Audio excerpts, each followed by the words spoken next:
I just want people to get in the habit of loving their body through action. Like love your body by going in an infrared sauna. Love your body by looking in the mirror and being like, okay, cool. I look hot. Love your body by moving it, feeding it well.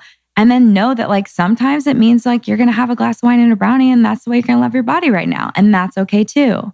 But it's a really interesting time right now where this whole body love movement is happening and I'm on board for it.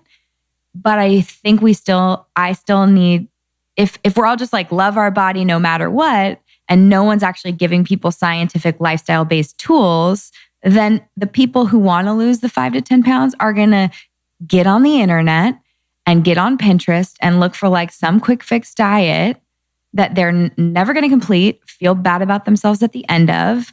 And so I kind of am trying to be that voice of reason that's like, hey, you can live in an apartment that you love and eventually want a house or whatever your goals are.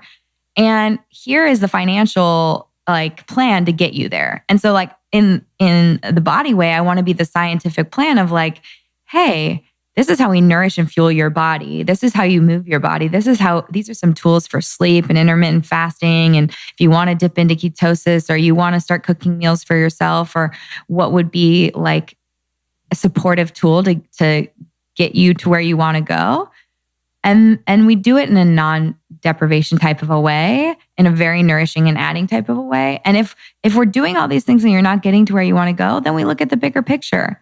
Like, do you have a trauma you need to work through? Do you have a relationship issue you need to work through? Is it above my pay grade? And do I need to like refer you out to a different type of practitioner? Because there is something to be said about energetic weight, traumatic weight, and just like working through maybe the pain of the past and not loving your body. And that's something too. Yeah, we were just talking about this yesterday with an interview that we had with someone about that exact thing of like the body love movement being something that only anchors itself in loving yourself just the way you are. And it's almost like because we're in such a woman-focused space and we're championed for women, that there is a little bit of shame when you do want to change or evolve. Mm-hmm. And I've felt that personally. It's like, I feel like it's a bad thing if I want to change the way that I am, but really it's like I want to love myself more by doing these things. Yeah. Just like you said, the actions will lead me to more self-love because these actions are more respectful to the person that I want to be. And it's really that honoring of my future self right now by doing these things. Yeah. And the thing is like without attachment, like have your eye on the prize, but don't have such an attachment to the goal that you can't find happiness in your body and you're like in this beautiful temple that we walk around in. But at the same token, almost in the same breath, it's like you have to love what you're doing every day to get there for it to really be a lifestyle. And I also think there's something to say for like progress. And as a human being, like progress feels so good. Yes. To like put in work and then see the results. You're like, oh, I can now start my own business because I did something that was consistent and it proved to be fruitful. You know what I'm saying? Like, It's just kind of like these proxy situations where you're like, oh, I can do that. So maybe I can do that.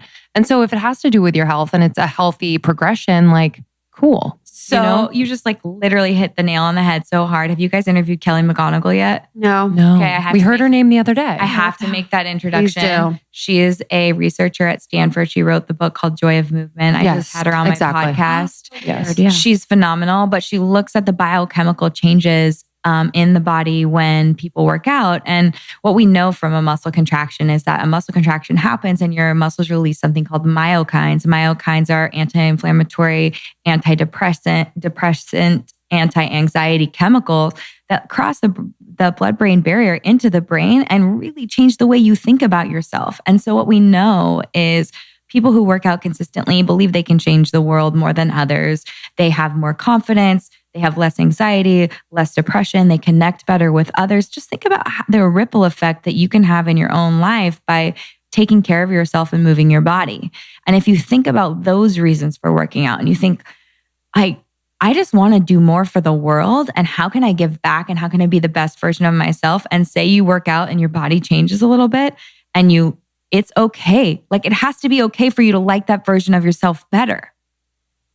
you know? Mhm. And it's like, as long as you have a mentor, a coach, a best friend, a mom, whatever, a spouse who thinks that your goals are attainable and not like something that you're constantly going to be disappointed by, or even just breaking those humongous goals up into completely attainable SMART goals is one of the best things you can do. Like if it's 20 pounds, can it be 5?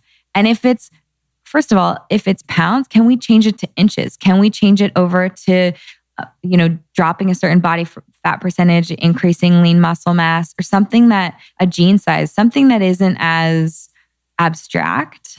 Because I've had major body composition changes in clients with the scale not moving at all. Mm-hmm. And we're saying jean sizes change and just complete overall body composition change. And so obviously it's the easy. It's like freaking calories. It's like, oh, calories in the scale. Like they're so abstract and they're not really telling you how you're going to feel and what you're really going to look like and the hormonal and biochemical reactions in your body that are happening based on your activity or the food you're eating. Thank you so much for tuning in to Morning Microdose by Almost 30. We hope you enjoyed waking up. As always, we encourage you to take what resonates and leave the rest. If you enjoyed this trip, tune into the full episode on the Almost 30 podcast. All episode information can be found in the show notes. Make sure to subscribe, and if this becomes a part of your morning routine, be sure to share it with a friend. We have new inspiring doses Monday through Friday. Follow us on Instagram at Morning Microdose, and follow Almost 30 at Almost 30 Podcast. Thanks for listening. We'll see you in the vortex.